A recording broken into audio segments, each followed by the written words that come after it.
مفتی صاحب، رمضان بھائی کا سوال ہے، زمزم کا پانی کھڑے ہو کر کیوں پیا جاتا ہے؟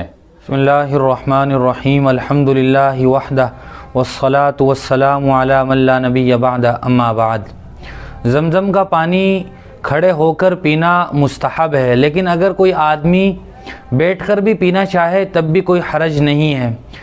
حضرت عبداللہ ابن عباس رضی اللہ تعالی عنہما سے متعلق ایک واقعہ منقول ہے کہ ان کے پاس ایک آدمی آیا، انہوں نے پوچھا کہاں سے آئے ہو؟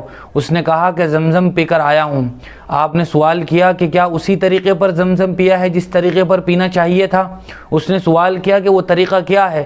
تو آپ نے فرمایا کہ جب زمزم پینے لگو تو قبلہ رخ ہو جاؤ، اللہ کا نام لو، 3 سانس میں پانی پیو، اور پھر پانی پینے کے بعد اللہ کا نام لو، خوب سیر ہو کر پانی پیو۔ اور پھر علماء نے اور فقہا نے اس کی وجہ یہ بیان فرمائی ہے کہ زمزم کے پانی پینے میں مقصود یہ بھی ہے کہ آدمی خوب سیر ہو کر پیے، اور جب آدمی کھڑے ہو کر پانی پیتا ہے تو خوب سیر ہو کر پانی پیتا ہے، اور اس پانی کی برکت جسم کے تمام تر اعضاء میں منتقل ہو جاتی ہے۔